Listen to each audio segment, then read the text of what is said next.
నమస్కారం city cable CPC news కు స్వాగతం. ముందుగా ముఖ్యాంశాలు.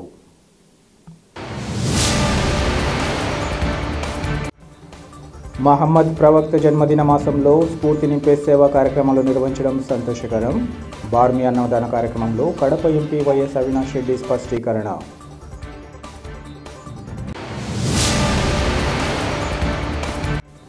హిందూ సమాజం అత్యంత పవిత్ర ప్రాంతంగా భావించే తిరుమలను రాజకీయాలకు వాడుకోవడం దుర్మార్గం. ముఖ్యమంత్రి చంద్రబాబు తీరుపై మాజీ టీటీడీ బోర్డు సభ్యులు యానాదయ్య, మాసీమబాబుల ఆగ్రహం.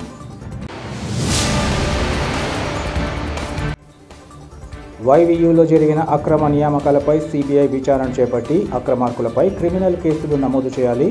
సిపిఐ జిల్లా కార్యదర్శి గాలిచంద్ర డిమాండ్.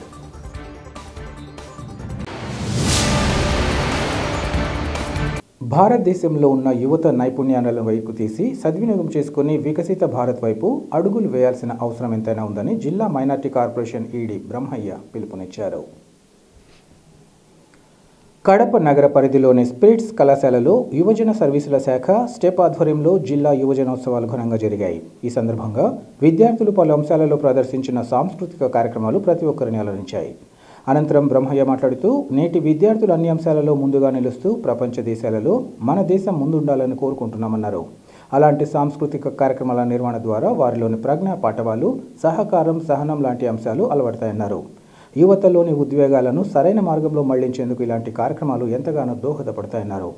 యువతలోని ప్రతిభా పాఠవాలు వెలికితీసే కార్యక్రమ నిర్వహణకు అవకాశం కల్పించిన జిల్లా కలెక్టర్కు ధన్యవాదాలు తెలియజేస్తున్నట్లు ఈ సందర్భంగా చెప్పారు. అనంతరం ఇతర అతిథులు మాట్లాడుతూ కార్యక్రమ ప్రాధాన్యతను వివరించారు. చివరగా జిల్లా స్థాయి పోటీల్లో ప్రతిభ కనబరిచిన వారిని రాష్ట్ర స్థాయి పోటీలకు ఎంపిక చేశారు. ఈ కార్యక్రమంలో స్టెప్ అధికారులతో పాటు వివిధ విద్యా సంస్థల ప్రతినిధులు, విద్యార్థులు పాల్గొన్నారు. యూత్ ఫెస్టివల్ కండక్ట్ చేస్తున్నారు. ఇక్కడ ఈ ఫెస్టివల్ కాలేజు, యూనివర్సిటీ స్టూడెంట్స్కి చాలా యూస్ఫుల్. ఎందుకంటే ప్రతి రీజన్ ఏదైతే ఇప్పుడు కడప నుంచి మనం ఇక్కడ రిప్రజెంట్ చేస్తున్నాం, ఇక్కడి నుంచి మన తాలూకా కల్చర్ అంటే ప్రతిది కూడా డాన్సు, ఆర్ట్ ఫామ్స్ ఏవైతే ఉన్నాయో రీజనల్ లెవెల్, నేషనల్ లెవెల్లో మనం రిప్రజెంటేట్ చేయడానికి ఛాన్స్ ఉంటుంది. మనలో ఉన్న కళలు ఏదైతే మన ఆంధ్రప్రదేశ్ చెందిన కళలు ఏవైతే ఉన్నాయో ఆ కళలు ఈ మోడర్న్ ఏజ్లో కనుమరుగైపోతున్నాయి. ఈ స్టూడెంట్స్ ఈ విధంగా ఈ ఆర్ట్ ఫామ్ని నేర్చుకుంటూ నేషనల్ లెవెల్లో పార్టిసిపేట్ చేయడం వల్ల రీజనల్ ఇంపార్టెన్స్ పెరుగుతుంది.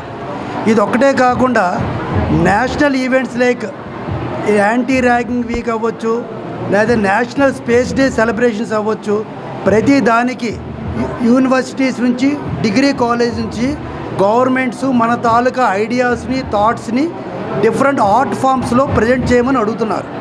అంటే అది క్విజ్ ఫామ్ అవ్వచ్చు, డ్రాయింగ్ ఫామ్ అవ్వచ్చు, ఆర్ స్కల్ప్చర్ ఫామ్ అవ్వచ్చు, ఆర్ డిఫరెంట్ మోడల్స్. ఏదైతే మోడల్స్ ద్వారా రిప్రజెంటేట్ చేయడం వల్ల మన రీజన్స్, మన థాట్స్, మన ఎడ్యుకేషన్ ప్రాసెస్ అనేది నేషనల్ లెవెల్లోనూ కూడా మనం ప్రొజెక్ట్ చేయగలుగుతున్నాం. సో ఇది ఈరోజు ఇక్కడ కండక్ట్ చేయడం, మీ అందరూ ఇక్కడ పార్టిసిపేట్ చేయడం చాలా సంతోషదాయకంగా ఉన్నది. ఇక్కడ పిల్లలందరూ చూస్తుంటే వాళ్ళు డిఫరెంట్ ఆర్ట్ ఫామ్స్ ప్రదర్శించడానికి వాళ్ళు రెడీగా ఉన్నారు. ఇక్కడ వాళ్ళు కాస్ట్యూమ్ డిజైన్స్ అవన్నీ చూస్తే చాలా ముచ్చటగా ఉంది.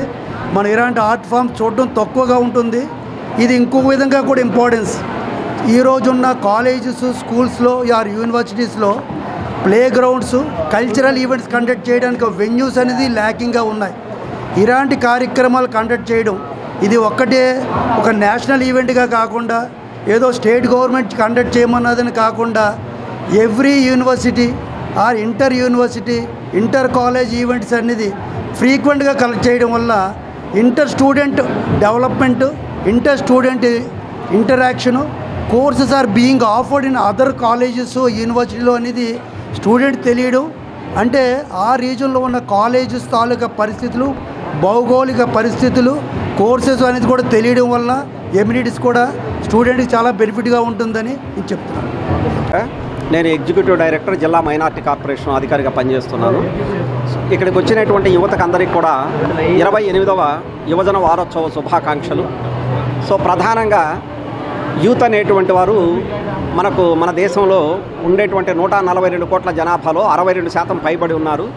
వీరిలో ఉండేటువంటి శక్తి సామర్థ్యాలను దేశానికి సద్వినియోగం చేసుకొని మనం వికసిత భారత్ 2047 వైపు భారతదేశాన్ని పరుగులు పెట్టిస్తూ ప్రపంచంలో నెంబర్ 1గా ఎదగాలనేటువంటిది ఇక్కడికి వచ్చినటువంటి యూత్కి అందరికీ కూడా మీ ద్వారా నేను రిక్వెస్ట్ చేస్తున్నాను. అలానే ప్రధానంగా ఇలాంటి సాంస్కృతిక కార్యక్రమాలు నిర్వహించడం వల్ల వారిలో ప్రజ్ఞాపాఠవాలను ఒకటే కాకుండా సహకారము సమన్వయము అలవడుతుంది.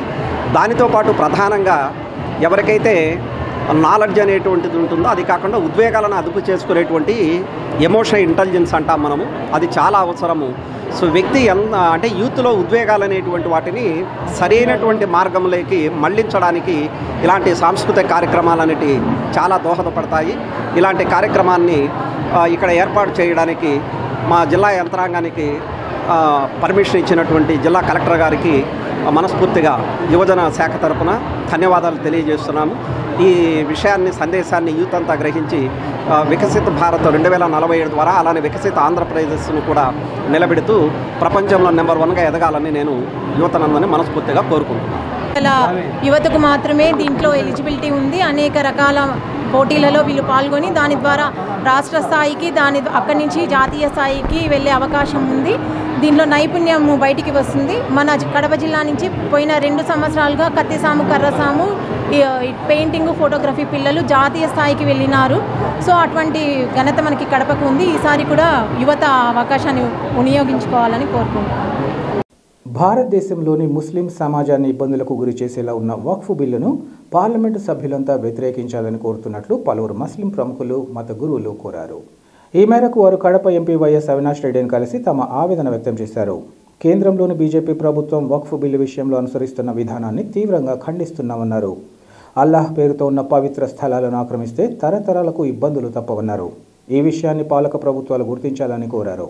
భారతదేశంలోని వక్ఫ్ బోర్డు స్థలాల విషయంగా బీజేపీ ప్రభుత్వం అనుసరిస్తున్న విధానాలను పార్లమెంటులో వ్యతిరేకించి దేశంలోని ముస్లింల మనోభావాలను కాపాడాలన్నారు.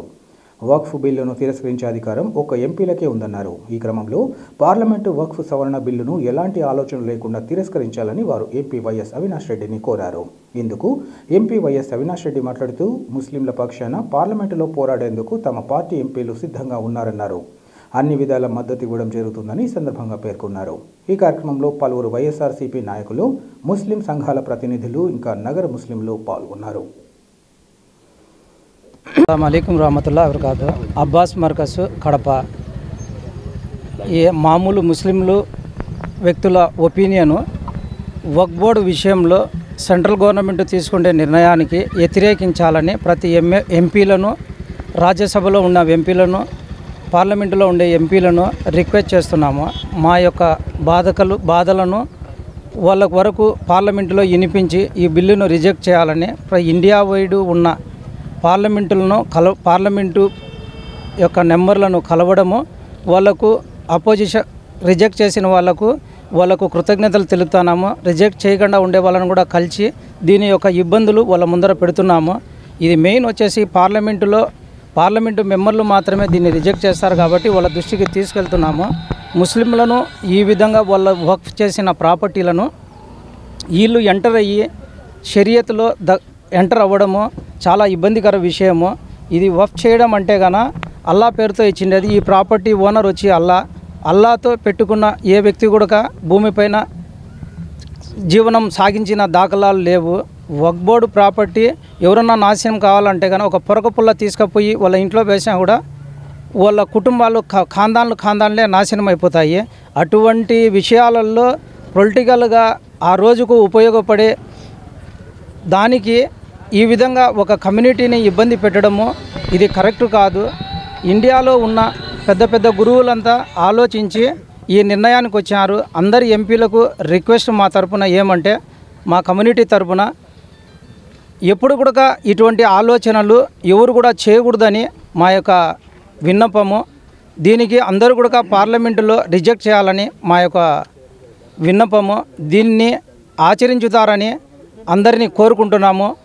ఈ యొక్క బాధలను అర్థం చేసుకొని ఒక కమ్యూనిటీ పైన ఈ విధంగా చేయడం కరెక్ట్ కాదనేది మా యొక్క ఆలోచన.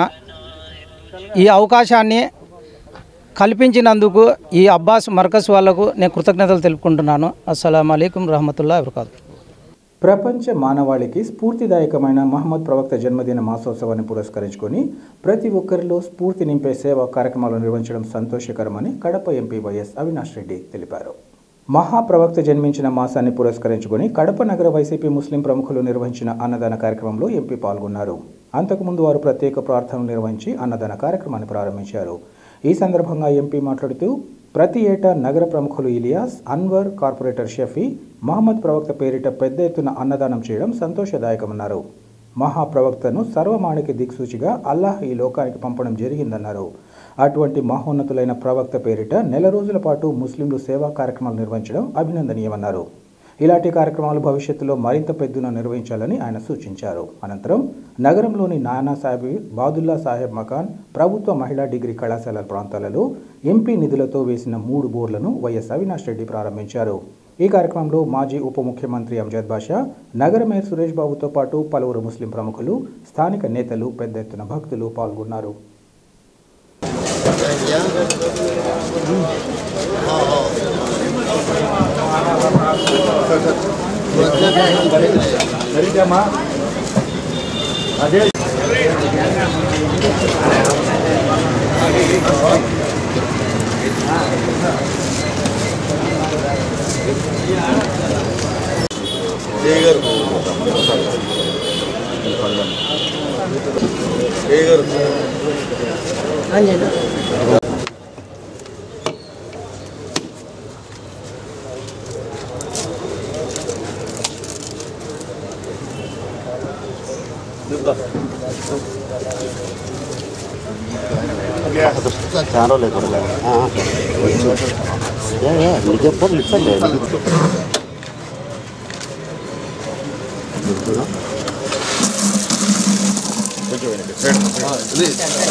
మిలాద్ నబీ సందర్భంగా మరి ఇలియాస్ భాయ్, అన్సర్, మన కార్పొరేటర్ షఫీ వీళ్ళందరి ఆధ్వర్యంలో ఇవాళ అన్నదాన కార్యక్రమం ఇక్కడ ఏర్పాటు చేశారు. ఈ అన్నదాన కార్యక్రమంలో నేను, నాతో పాటు మేయర్ సురేష్ బాబు గారు, అదేవిధంగా అంజద్ బాషా గారు మేమందరం కూడా పాల్గొనడం జరిగింది. నిజంగా ఇదొక చక్కటి ఆచారం. ముహమ్మద్ ప్రవక్త అల్లా ఏర్పాటు ఎంచుకున్న మరి ప్రవక్త ముహమ్మద్ ప్రవక్త 40 ఏళ్ల వయసులో ఆయన ప్రవక్తగా మారి చాలా అద్భుతమైన ప్రసంగాలు, అద్భుతమైన పనులు ఆయన చేశారు. మరి ఆయన జన్మదినాన్ని, ముహమ్మద్ ప్రవక్త జన్మదినాన్ని పురస్కరించుకొని ప్రతి ఏడాది మరి ముస్లిం సోదరులు ఈ మాదిరి సేవా కార్యక్రమాలు చేస్తూ ఉన్నారు. ఈ మాసమంతా దాదాపు ఆయన జన్మదినాన్ని పురస్కరించుకొని ఒక మాసమంతా కూడా, ఒక నెలంతా కూడా ఈ మాదిరి సేవా కార్యక్రమాలు చేస్తూ ఉన్నారు. నిజంగా ఇది ఒక అద్భుతమైన ఆచారము. ఇటువంటి సేవా స్ఫూర్తి ప్రతి సోదరుడిలో కూడా ఉండాలి, కొనసాగాలని మనస్ఫూర్తిగా కోరుకుంటున్నాం. అదేవిధంగా ఇవాళ ఇదే డివిజన్కు సంబంధించి నాయబ్ సాబ్ వీధి and Badulla Khan Makaan and women's degree college మన నాగరాజుపేట, ఈ 3 చోట్ల కూడా ఎంపీ నిధుల్లో మరి 3 బోర్లు వేయడం జరిగింది. ఆ 3 బోర్లు కూడా ఇవాళ ఇప్పుడే ప్రారంభించడం జరిగింది. హిందూ సమాజం అత్యంత పవిత్రంగా భావించే తిరుమలను చంద్రబాబు రాజకీయాలకు వాడుకోవడం దుర్మార్గమని మాజీ టీటీడీ బోర్డు సభ్యులు యానాదయ్య, మాసిమబాబులు మండిపడ్డారు. తిరుమల లడ్డూ వివాదంపై కడపలో తిరుమల తిరుపతి దేవస్థానం మాజీ బోర్డు సభ్యులు మీడియాతో మాట్లాడారు. ఒక ముఖ్యమంత్రి స్థానంలో ఉన్న నాయకుడు తిరుమల మహాప్రసాదమైన లడ్డూపై చేసిన ఉన్మాద వ్యాఖ్యల పట్ల భక్తులు విస్తుపోతున్నారన్నారు. కోట్లాది మంది భక్తుల మనోభావాలు దెబ్బతినేలా చంద్రబాబు వ్యాఖ్యలు చేయడం తగదన్నారు. రాజకీయాల కోసం దేవదేవుడిని వదలకపోవడం పెద్ద పాపమన్నారు. కొంతకాలంగా చంద్రబాబు మానసిక పరిస్థితి పలు సందేహాలకు తావిస్తోందన్నారు. అత్యంత సున్నితమైన అంశాన్ని కావాలనే వివాదంగా మార్చి రాజకీయంగా లబ్ధి పొందాలని భావించడం తగదన్నారు. రాష్ట్రంలోని పరిస్థితుల నుంచి ప్రజల దృష్టిని మళ్లించడానికి తాజాగా తిరుమల ప్రసాద వివాదాన్ని చేశారని స్పష్టమవుతోందన్నారు. ఏమాత్రం విలువలు, విశ్వసనీయత లేని వ్యక్తి చంద్రబాబు అని, అలాంటి వ్యక్తికి ముఖ్యమంత్రిగా కొనసాగే అర్హత లేదన్నారు. శ్రీవారి ప్రసాదాన్ని అపవిత్రంగా మార్చి లబ్ధి పొందాలనుకుంటే సర్వనాశనం అవుతారని వారు హెచ్చరించారు. హిందువులకు చంద్రబాబు వెంటనే క్షమాపణలు చెప్పాలని, చంద్రబాబు చేతిలో సిబిఐ ఉంది కదా, విచారణ చేయించాలని, తప్పు చేసి ఉంటే శిక్షించండి, లేకుంటే ముఖ్యమంత్రి పదవికి చంద్రబాబు రాజీనామా చేయాలని వారు డిమాండ్ చేశారు. కూటమి పార్టీ సమావేశంలో గౌరవ ముఖ్యమంత్రి గారు చంద్రబాబు నాయుడు గారు సాక్షాత్ ప్రపంచమంతా దైవస్వరూపమైనటువంటి శ్రీ వెంకటేశ్వర స్వామి యొక్క ప్రసాదాన్ని కించపరుస్తూ మాట్లాడడాన్ని టీటీడీ మాజీ బోర్డు సభ్యులుగా మేము తీవ్రంగా ఖండిస్తూ బాధపడుతూ ఉన్నాం. ఎందుకంటే ప్రపంచంలో కోట్లాది మంది భక్తులు ఉన్నటువంటి ఆ దేవదేవుడైనటువంటి శ్రీ వెంకటేశ్వర స్వామి దర్శనం అంటే ఆ దైవము ఎంత పవిత్రమో రెండో పవిత్రమైంది వెంకటేశ్వర స్వామి ప్రసాదం. ఈరోజు హిందువులే కాదు ఇతర మతాలకు చెందినటువంటి వాళ్ళు కూడా తిరుమల వెంకటేశ్వర స్వామి ప్రసాదం అని పెడితే చెప్పులు వదిలి కళ్ళొద్దుకొని తింటారు. అంత ప్రపంచమంతా కొలిసేటటువంటి ఆ మహానుభావుని యొక్క ప్రసాదాన్ని కించపరుస్తూ ఆ ప్రసాదంలో కూడా కలితి ఉందని ఈరోజు దాన్ని కూడా రాజకీయం చేసినటువంటి ఇంత వయసు వచ్చినటువంటి చంద్రబాబు నాయుడికి అసలు ఆ దేవుడు క్షమించుతాడా లేదని కూడా ఆలోచించాల్సినటువంటి అవసరం ఉంది. ఒక్కటి మీ ద్వారా తెలియజేస్తున్నాను, ఈరోజు వెంకటేశ్వర స్వామి యొక్క ప్రసాదాన్ని తయారు చేయడంలో ఉక్రాణిమని దేవుని గుడి లోపలే ఉక్రాణిమని ఉంటుంది, అక్కడ ఉంటాయి ప్రసాదానికి సంబంధించినటువంటి సామాన్లను సపరేట్గా తెప్పిస్తారు. వాటిని ఎంతో పవిత్రమైనటువంటి వైష్ణవ బ్రాహ్మణులు స్నానం చేసి వారే అవి తీసుకొని పోయి పోర్టులోకి వారు స్వయంగా మోసుకొని పోయి పోర్టులో పోయి వారే స్వయంగా ప్రసాదాలు తయారు చేసి దేవునికి పెడతారు. ఈరోజు దేవునికి పెట్టేటటువంటి ప్రసాదం కానీ దేవుని యొక్క కైంకర్యములు కానీ ఆ దేవునికి జరిగేటటువంటి ప్రతి కార్యక్రమానికి అధికారులకు కానీ పాలకవర్గానికి కానీ ప్రధానమంత్రి కానీ ముఖ్యమంత్రి కానీ ఏ ఊరికి సంబంధం లేనటువంటి విషయం. అది కేవలం అక్కడ చిన్న జీయరు పెద్ద జీయరు అనేటటువంటి మఠాధిపతులు, అదేవిధంగా సలహాదారులు, ఈరోజు ప్రపంచవ్యాప్తంగా ఉన్నటువంటి గురువులు సలహాదారులు, అదేవిధంగా అక్కడ ఉన్నటువంటి ప్రధాన అర్చకులు, దైవం ఆవిర్భవించినటువంటి వంశపారంపర్యమైనటువంటి ప్రధాన అర్చకులు, ఆగమ శాస్త్రజ్ఞులు, సలహాదారులు, వీరందరి యొక్క ఆధ్వర్యంలోనే అక్కడ ప్రసాదాలు కానీ ఆ దేవునికి జరిగే కార్యక్రమాలు కానీ దర్శనాలు కానీ ఏదైనా కానీ నిర్ణయిస్తారు తప్ప ఏ వ్యక్తికి సంబంధించినట్టు కాదు.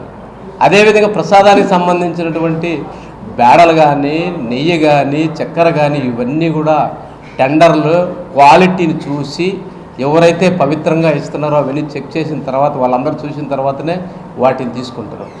ఇంత పవిత్రమైనటువంటి ప్రసాదం దేవునికి పెట్టిన ప్రసాదాన్ని కూడా ఈరోజు నీ దరిద్రపు యొక్క రాజకీయాల కోసం వాడుకునేటువంటి ఇంత దుర్మార్గుడు ఎవరన్నా ఉన్నారా? ఈ దేశంలో ఉన్నటువంటి ప్రపంచవ్యాప్తంగా ఉన్నటువంటి వెంకటేశ్వర స్వామి భక్తులు కానీ హిందూ సాంప్రదాయాన్ని అవమానించి ఈరోజు ఆ దేవదేవుని యొక్క ప్రసాదాన్ని కించపరిచి మనం ఈరోజు అక్కడ అనుమానాలు సృష్టించి, అంటే దేవుని యొక్క ప్రసాదాన్నే ఈరోజు ప్రజల్లో అనుమానాలు సృష్టించినటువంటి మూర్ఖుడు ఈరోజు చంద్రబాబు నాయుడు గారు. నీకు చంద్రబాబు నాయుడు గారు గతంలో కూడా నువ్వు వెంకటేశ్వర స్వామి పైన కామెంట్స్ చేశావు, ఒకసారి నిన్ను పైకి లేపి కిందకు వదిలేశాడు, చచ్చి బతికావు. నువ్వు ఇంత పాపాత్ముడివి, ఇంత దుర్మార్గుడివి, నీకు ఇంకా నూకలు చెల్లిపోయో నీ నోటికి ఈరోజు ఆ మాట వచ్చిందంటే నీకు పోవుకాలం దాపరించే ఈరోజు ఆ విధంగా మాట్లాడాల్సినటువంటి పరిస్థితి. ఎందుకంటే అంత పవిత్రమైనటువంటి ప్రసాదం వెంకటేశ్వర స్వామి దేవుని తర్వాత దేవుడితో సమానమైంది వెంకటేశ్వర స్వామి ప్రసాదం. ఈరోజు అంత పవిత్రమైనటువంటి ప్రసాదం పైన నీ నీచమైనటువంటి రాజకీయ భాషను ఉపయోగించావంటే నీకు పోకాలం దాపరించింది. ఓం నమో శ్రీనివాసాయ. నిన్నటి దిన కూటమి పార్టీలో సమావేశంలో తిరుపతి లడ్డులో జంతువుల యొక్క నూనె వాడుతున్నారు ఇవన్నీ ఆరోపించిన మన చంద్రబాబు నాయుడు గారికి ఒకటే చెప్తున్నా, ప్రపంచవ్యాప్తంగా 100 కోట్లు హైందవులు దైవభక్తులుగా ఉన్నారు. ఈ అందరికీ నువ్వు చేసిన మాటతో దేవుని మీద కొంచెం లడ్డు మీద అనుమానాలు కలిగించే విధంగా ప్రవర్తించావు.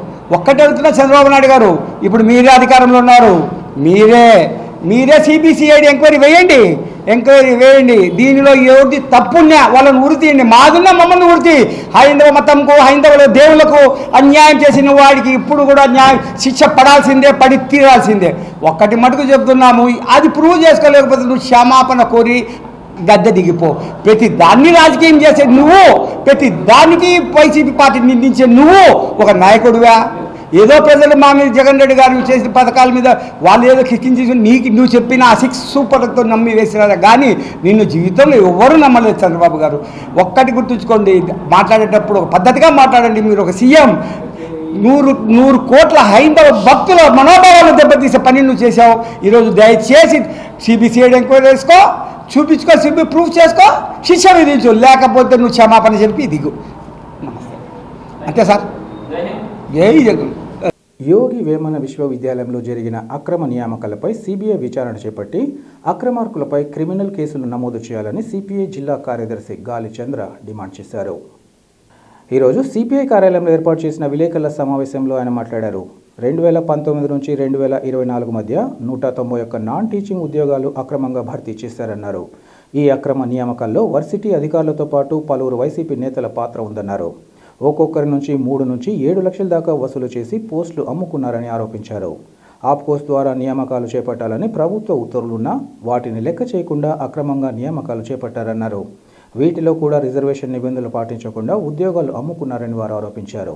ప్రభుత్వ రిజర్వేషన్ల నిబంధనలు పాటించకుండా అక్రమంగా నియామకాలు చేపట్టి వీరికి విశ్వవిద్యాలయ సొంత నిధులతో సంవత్సరానికి 2,50,00,000 జీతాలు చెల్లిస్తూ ప్రజాధనాన్ని దుర్వినియోగం చేస్తున్నారన్నారు. ఈ నియామకాలకు కారణమైన అక్రమార్కులపై క్రిమినల్ కేసు నమోదు చేసి శిక్షించాలని, లేని పక్షంలో జిల్లా వ్యాప్తంగా ఆందోళన చేపడతామని వారు హెచ్చరించారు. ఈ సమావేశంలో సిపిఐ నగర కార్యదర్శి వెంకట శివ, సిపిఐ నాయకులు గంగా సురేష్లు పాల్గొన్నారు. యోగి వేమన యూనివర్సిటీలో చేపట్టినటువంటి అక్రమ నియామకాలపైన తక్షణం ప్రభుత్వము జోక్యం చేసుకొని సిబిఐ విచారణ చేపట్టి ఎవరైతే అక్రమాలకు పాల్పడినారో వాళ్ళందరిపైన క్రిమినల్ కేసులు నమోదు చేసి కడప సెంట్రల్ జైల్లో పెట్టి వాళ్ళ మధ్య జరిగినటువంటి లావాదేవీలు ఏవైతే ఉన్నాయో వాటన్నిటిని కూడా బయట పెట్టాలని చెప్పి భారత కమ్యూనిస్ట్ పార్టీ సిపిఐ డిమాండ్ చేస్తూ ఉంది. 2019 జనవరి గత చంద్రబాబు నాయుడు ప్రభుత్వంలో యోగి వేమన యూనివర్సిటీకి 76 పోస్టులు మంజూరు చేస్తూ రాష్ట్ర ప్రభుత్వం నిర్ణయం చేసింది.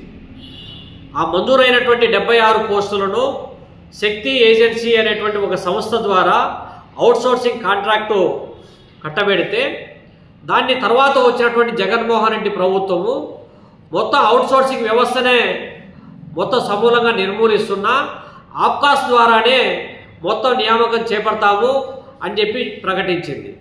అయితే రాష్ట్రమంతా ఒక ఎత్తు అయితే యోగి వేమన యూనివర్సిటీలో ఉన్నటువంటి అప్పట్లో ఉన్నటువంటి వీసీ ఎవరైతే ఎంఆర్కే రెడ్డి ఉన్నాడో, తర్వాత జగన్మోహన్ రెడ్డి బామర్ది సురేంద్రనాథ్ రెడ్డి ఎవరైతే ఉన్నారో వీళ్ళు కుట్రపూరితంగానే అక్కడ ఉన్నటువంటి ఏజెన్సీని ఏదైతే వద్దనుకున్నారో మళ్ళీ తిరిగి అదే శక్తి ఏజెన్సీని పట్టుకొచ్చి తద్వారా 76 పోస్టులను, అది రోస్టర్ విధానం కూడా ఒక పద్ధతి ప్రకారం కాకుండా రోస్టర్ను రూపొందించే క్రమంలోనే రిజర్వేషన్లనే తారుమారు చేసి ఒక డ్రైవర్ పోస్టును ఫిజికల్ హ్యాండిక్యాప్డ్ ఉమెన్కు కేటాయించి దాన్ని తిరిగి వాళ్ళు ఎవరు రాలేదు కాబట్టి అది ఓసీ మెన్నుకు కన్వర్షన్ చేసి భర్తీ చేసినటువంటి దాఖలాలు. రోస్టర్ ఎక్కడా కూడా అమలు చేయకుండా రోస్టర్ విధానానికి స్వస్తి చెప్పి అడ్డగోలుగా నియామకం చేపట్టింది. అంతటితో ఆగలే. తర్వాత 53 పోస్టులు డైలీ వేజ్ కింద భర్తీ చేశారు. ఇంకొకటి 57 పోస్టులను కాంట్రాక్ట్ పద్ధతిలో భర్తీ చేశారు. 5 మంది పీస్ మీల్ పేరుతో భర్తీ చేశారు. 3 పోస్టులు తిరిగి హెల్త్ పర్పస్ పైన కాంట్రాక్ట్ పద్ధతిలో భర్తీ చేశారు. ఇవి శాంక్షన్ పోస్టులు 76 పోస్టులు మినహాయిస్తే మిగిలినటువంటి అన్ని పోస్టులకు సంబంధించినటువంటి వాటిలో దాదాపు 3 లక్షల నుంచి 7 లక్షల రూపాయలు వసూలు చేసి నియామకం చేపట్టారు. చేపట్టేదానికి ఏమి ఇవాళ వైఎస్ అవినాష్ రెడ్డి ఒక లెటర్ ఇస్తాడు, సజ్జల రామకృష్ణారెడ్డి ఒక లెటర్ ఇస్తాడు, తర్వాత రాచమల్లు ప్రసాద్ రెడ్డి మొదలుకొని ఇక్కడ ఉన్నటువంటి బద్వేలు ఎమ్మెల్యే మొదలుకొని అనేక మంది లోకల్ ఎమ్మెల్యేలు, ఎంపీలు, ఎమ్మెల్యేగా ఉన్నటువంటి రవీంద్రనాథ్ రెడ్డి లెటర్లు తీసుకొని అడ్డగోలుగా నియామకం చేపట్టామని చెప్పి ఆర్టీఐ పెడితే దాంట్లో కూడా వివరణ ఇవ్వడం జరిగింది.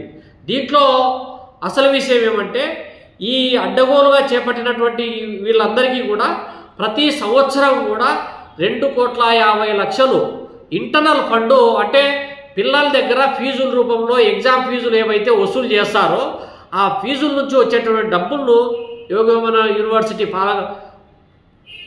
యూనివర్సిటీ జీతాల రూపంలో చెల్లిస్తూ ఉంది. పోనీ ఈ నియామకం ఏమన్నా ఎగ్జిక్యూటివ్ కౌన్సిల్ ఆమోదం పొందిందంటే ఎక్కడా కూడా ఈ నియామకాలకు సంబంధించినటువంటిది ఎగ్జిక్యూటివ్ కౌన్సిల్ ఆమోదం పొందకుండానే ఇవాళ అడ్డగోలుగా నియామకం చేపట్టారు.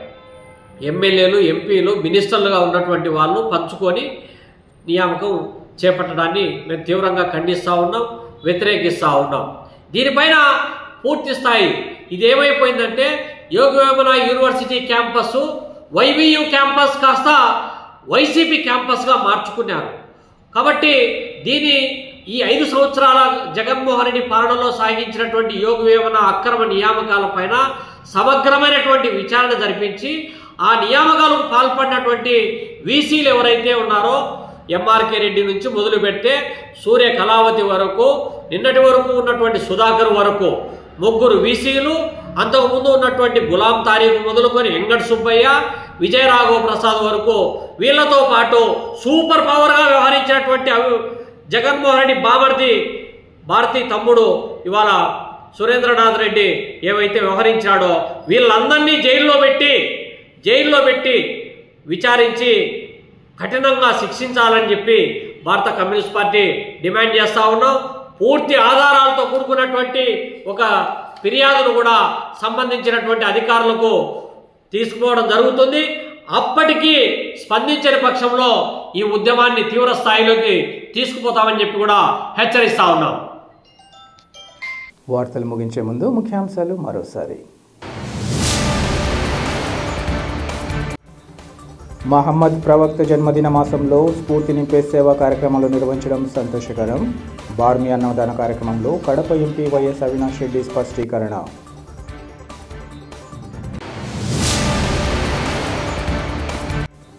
హిందూ సమాజం అత్యంత పవిత్ర ప్రాంతంగా భావించే తిరుమలను రాజకీయాలకు వాడుకోవడం దుర్మార్గం. ముఖ్యమంత్రి చంద్రబాబు తీరుపై మాజీ టీటీడీ బోర్డు సభ్యులు యానాదయ్య, మాసీమబాబుల ఆగ్రహం.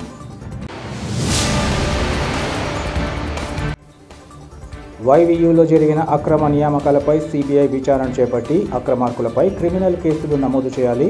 సిపిఐ జిల్లా కార్యదర్శి గాలిచంద్ర డిమాండ్.